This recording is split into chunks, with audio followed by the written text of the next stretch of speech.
My dear students, welcome to CMI's online classes. Today in this class, we are going to introduce vocabulary section of our English grammar book for the students of our standard 6. So in this class, we are going to discuss, understand and complete 3 chapters from our vocabulary section, and these chapters are chapter 1 collocations, chapter 2 idioms and chapter 3 one word different parts of speech. So in this video we are going to understand about various words and their functions, how they are expressed and how they are utilized in sentences whenever they are written by us. Students, first we will discuss about collocations. So what are collocations? Collocations are the combination of words to express one concept, idea or thought. See, when two or more words are paired or combined together to express one idea or concept or thought, then those pairing or those combination of words are called collocations. So these pairing of words, they may be the pair of adjective and noun, noun and noun, noun and verb, verb and adverb, adverb and verb, etc. So, to any category of words they may fall, but when they are used together, they express one idea or concept. For examples, I have taken some examples from your book and some of my own. So look at these examples, like cold drink. I want to take cold drink as it is very hot, if I say. So I want to take what? Cold drink. Here two words are combined together, paired together, cold and drink. But it gives us the single concept, one concept, though it is expressed by using two words. Cold is adjective and drink is noun. So adjective plus noun has made collocation here. Understood? This is an example of collocation. In the same way, heavily rained. Okay. It heavily rained for 2 hours yesterday.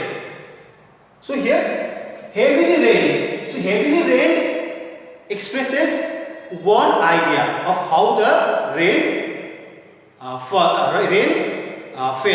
Understood? See here, heavily rained. So here, heavily is adverb and rained is verb. Understood? So adverb plus verb has made collocation here, because these two words express one idea. Now see here, telephone number. I want to know your telephone number. See, telephone number. I want to know your what? Telephone number. Though two words I have used here to express one idea, so these two words have made collocation here. Telephone plus number. Both are noun. So the collocation of noun plus noun. Okay, combination of nouns and nouns, noun and noun have made a collocation here. Now see here, spend time. Spend what? Time. So spend is verb and time is noun. So here spend plus time has made collocation. That means verb plus noun have made collocation here. Understood? In the same sense here, strong tea. Okay, he wants to he always take a cup of strong tea in the morning. So here strong tea is what does he take every day? Strong tea. So here tea, but what kind of tea? Strong tea. So here strong tea, though it has been made by the combination of two words, strong and tea, but together these two words express one idea, that is strong plus tea, strong tea. Strong is adjective and tea is noun. So together adjective and noun has made collocation here. So collocations are the pairing of words, or maybe the more than two words. Okay, like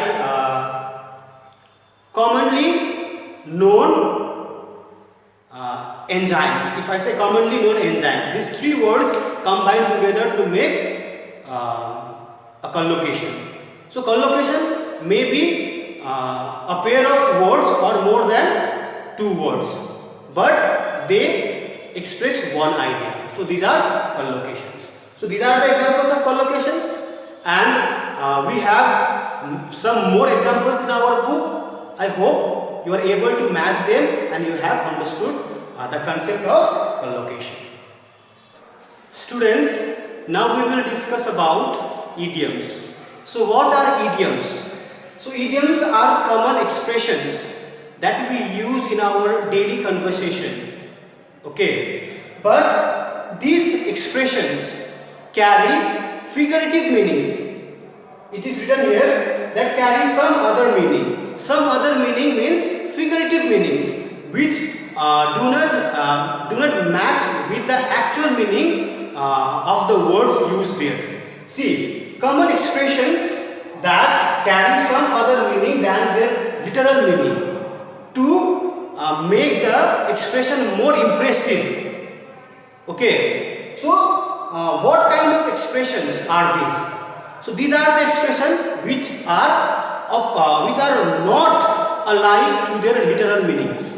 So literal meanings means the word-to-word meaning, the actual meaning of the words that we find in dictionary. Understood? See, idioms are the expressions that we use in our daily conversation, or we can also use in our writings. Understood? But these expressions do not match their literal meaning, as they have some other different meaning, some figurative meaning, okay, some higher in the sense to understand, okay, because they are not easily understood. Idioms are difficult to understood at once. So it is upon the learner to go through the meaning of each and every idioms and be able to use them in their conversation or while their writings, in their writings. Understood? See, I have written three examples of idioms here. Okay, we have many more idioms in our book also. We have, see, in our English literature and English grammar, we have more than 10,000 of idioms. Understood? See here, break the ice. The first example is break the ice. So here, if you want to understand this idiom literally, it means to break the ice. But actually, it does not mean so. Actually, the meaning of break the ice is to make people feel more comfortable. Okay, if you go to any new environment, you do not feel comfortable. So, if you do something to make yourself comfortable, that means you are melting, you are breaking the ice. Understood? You are breaking the ice. So, breaking the ice is referred to some situation in which we try to make ourselves comfortable or other people comfortable in that particular condition or situation. So the main aim of discussing idioms is to make you all able to use idioms in sentences. When we learn to write sentences using idioms or express ourselves using idioms, our expressions and our conversation becomes more impressive. Okay, see here, break the ice, make people more comfortable. Like I can use these idioms in a sentence like, to make myself comfortable in the new environment, I smile to everyone. Okay, understood? See, to break the ice in the new environment, I gave smile to everyone. Understood? See here. So we have to be able to use these idioms in sentences. Now, like every dog has his day. If you try to understand it literally, you will not find the actual meaning of this idiom. Okay, because every dog has his day. If you try to understand it literally, it gives us some kind of informal kind of conversation. But it has some other meaning that everyone gets a chance. Okay, like we can use this idiom in a sentence like he made it true that every dog has a day, as he got chance in the singing competition. Understood? Like this, we can use these idioms in sentences. Like every dog has his day, he proves it by getting selected in a dance competition. Like this, you need to think about little bit longer sentences when you use these idioms in sentences. Now see, call it a day. Call it a day. Call it a day means it does not mean literally to call a day. Call it a day means to stop working on something. Understood? Like when the laborers were not paid on time, they decided to call it a day. Understood? That means they decided to work on something that they were working upon.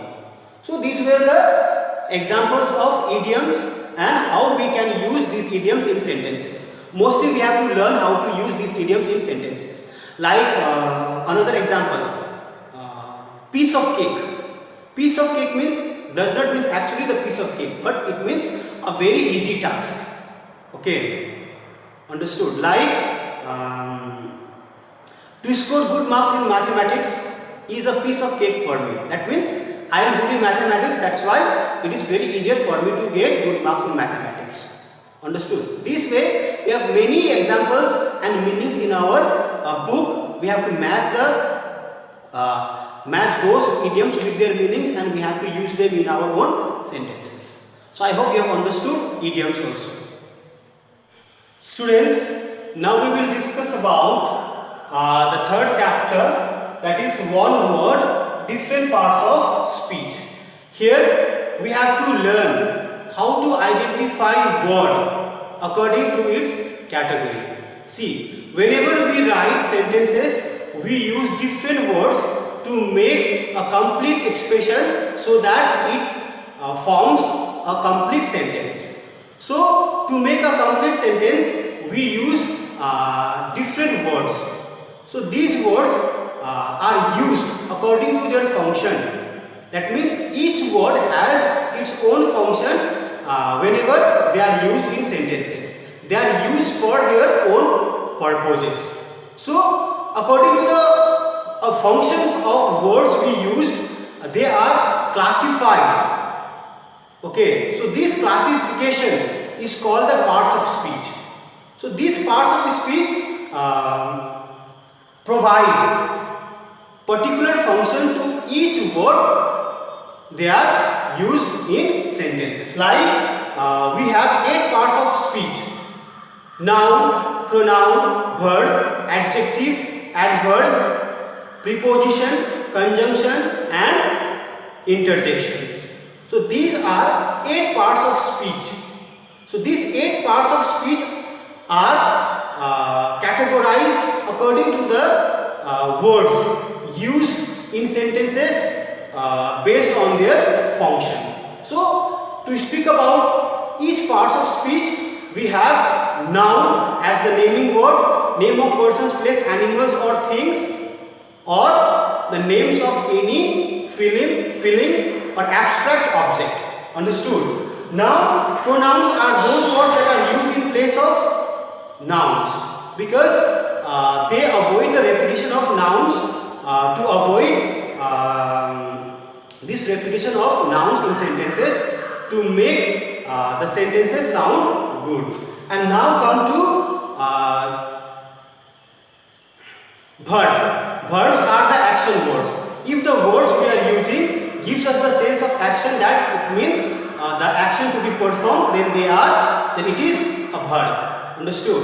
Now adjectives. Adjectives are those words that qualify nouns or pronouns by showing their qualities, quantities, numbers, shape, size, and any other possible qualifications. Okay. Now see another adverbs.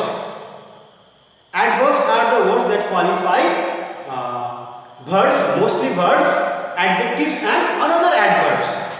Understood? Understood. So now adverbs, nouns, pronouns, verbs, adjectives, adverbs. Now prepositions.